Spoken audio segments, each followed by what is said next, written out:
Hey guys, welcome to Cards and Sharps. How you doing? Good, glad to hear it. All right, what we have here is a Marketa Talon Folder. I was in town and seen a 511 store, so I thought I'd go in and have a look. They got all things tactical in there, but they got some pretty handy stuff and always fun to go in there and look around. And they always have a knife case with some stuff in it. They'll carry a nice little selection of Benchmade sometimes, so it's worth a look. So I went in and I seen this one, and it is called the Marketa Talon Folder.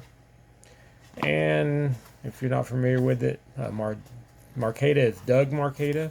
If you watch Forged in Fire on the History Channel, he is one of the judges, well known for his phrase "it will KEAL," and when he's testing out the different knives that are made on there. And he is a master or expert at knife combat, and he does have a kind of favor the karambit. So this is the design that he worked with 511 to come up with. And I was looking in the case and I seen it. They had two different versions. They had a fixed blade and a folder. I'm not one to typically want to add a knife sheath to my carry uh, alignment, and though I did like the fixed blade, it would end up being something that I would only use maybe if I was out fishing or hunting or something, and might not use that much. But they had the folder, and we'll open it up here. And as you can see, it's somewhat of a karambit design, and it's not a huge long blade, but not bad for a EDC type size, and gives you that karambit uh, action. Now this is, it's not a karambit is actually curved. It's I think they are something that originates in Indonesia, Malaysia, or something like that, and the design of it imitates like a tiger's claw for reaching out and grabbing prey and things like that. So the karambit has that sharper hook to it. And as you can see, this one is called the Talon Folder. And on this one, Marketa was going more for the eagle talon design. Kind of, an eagle uses their claws or talons to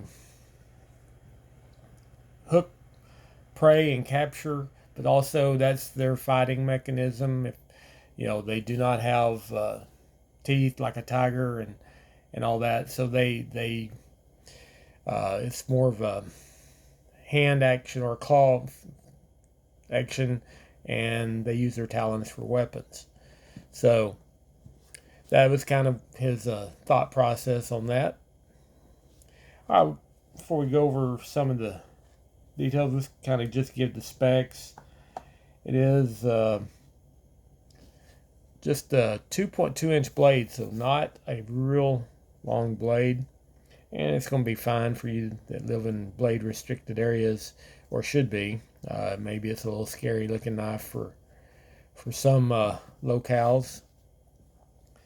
You'll notice it has what here appears to be similar to a Emerson Wave, without not as pronounced or hooked.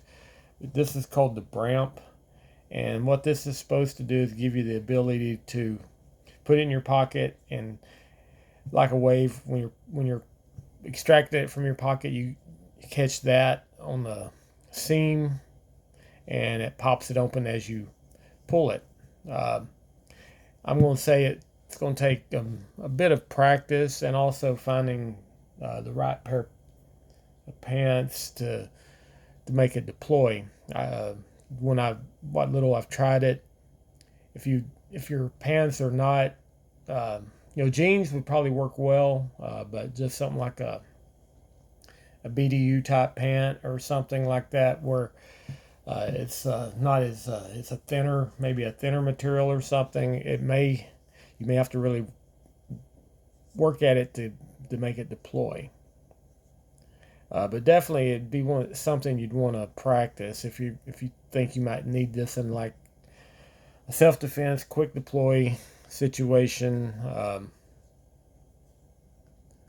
Otherwise, it rolls out nicely. Just use that brown to just catch it with your thumb and roll it out. I've actually seen, guy behind the counter was able to do it. Just kind of, probably once you break it in, it maybe get a little easier, and he was able to just kind of pull the knife out and kind of give it a flip with his finger and get it to deploy. But that's going to take some practice as well, because get your other fingers out of the way, and if it doesn't deploy all the way, then you got some detent there, and if you have your hands in the wrong place and it wants to come back, it could damage the fingers a little bit. Notice it does have a deep carry clip, which is located down a little bit, so this loop part will be protruding out of the pocket, which is fine, because that you'd be wanting to grab that to deploy the knife. And it is ambidextrous, so you can go left or right with the clip. And on this side, you got a scale, which is like a nylon that is translucent, so you can actually see through it. Don't know why that would be real useful, other than just makes the knife appear all one color, and just kind of gives it a little different looks on this side. This side is just going to be the metal, and you can see it's a frame lock, and it's got a pretty good lock up, not 50%, but it does feel like it locks up firmly. And there's no in this one, there's no play at all in the blade, and you can see the centering's real nice in there as well. The clip feels pretty good. I mean, when you're holding it in your hand, it doesn't really present a hot spot. It actually, right there, gives you a nice place, purchase for a finger. I got medium-sized hands, so this fits my hand real nicely. Don't feel like I'm having to work to keep it within the grip area. You got the ring for this style of hold. You feel like you have a nice firm grip, and it's got the jimping there at the bramp there, and then you got some jimping here, so you can kind of choke up to get in there with some fine detail work as just a regular EDC type knife. When you pull it out of your pocket, I would suggest going there with your front finger, first finger, and you pull it out. And then when you deploy, you're going to be holding it in this manner.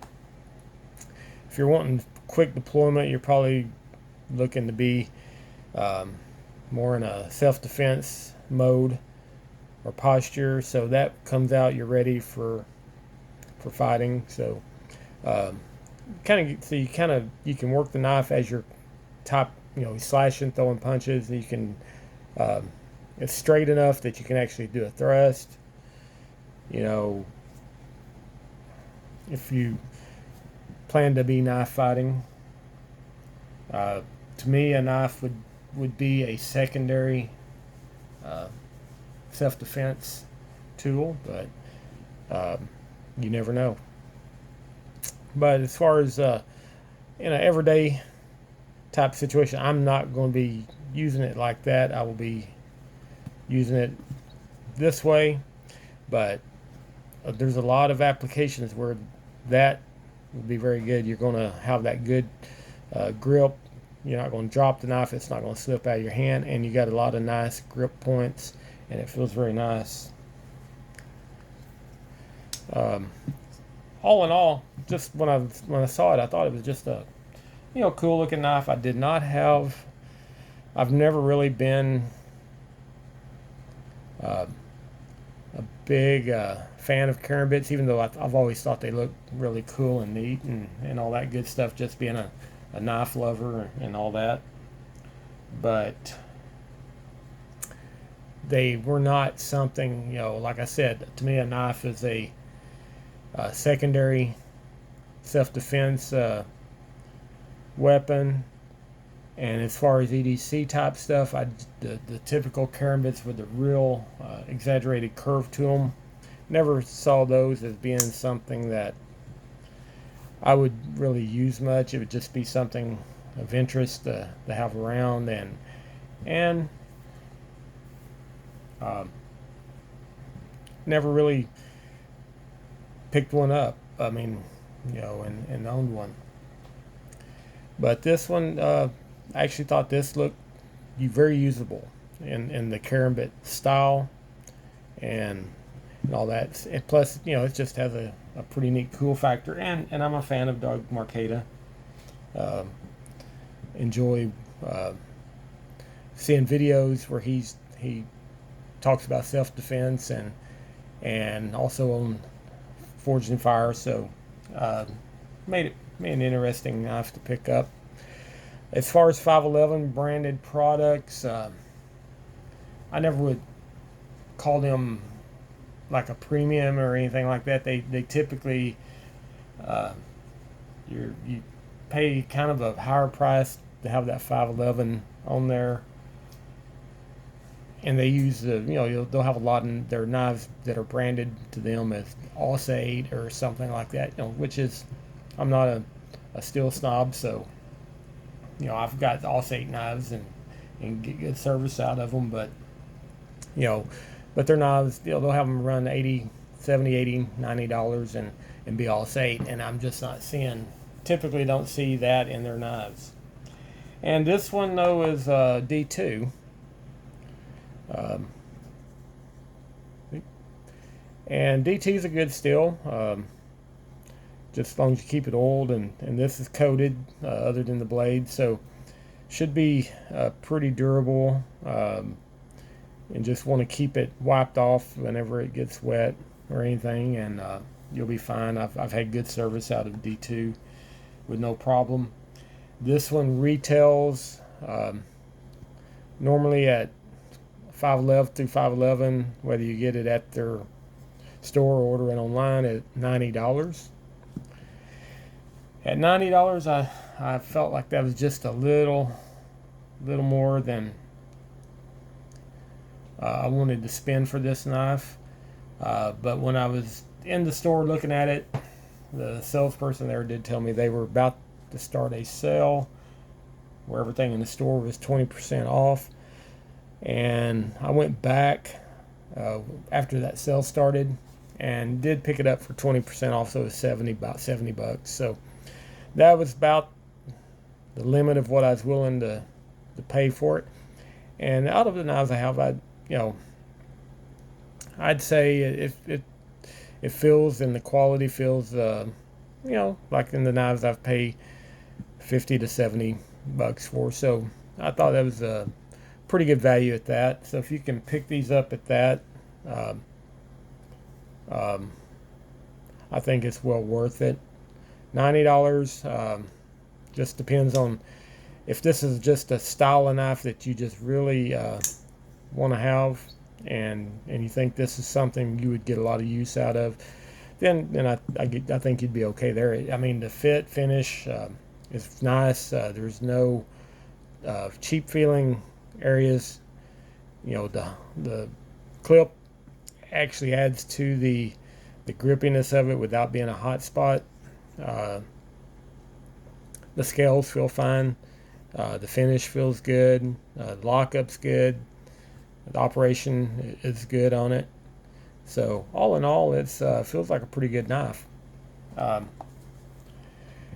and I wanted to share this with you guys because when I first seen it before I went back and got it, I had looked to see if there was any videos on it to get other impressions, and I did see some promotional stuff through 511 where Doug Marcaida was talking about it and talking about his how he came up with the design, but I did not really see a lot of videos out there of anybody that actually had the knife and was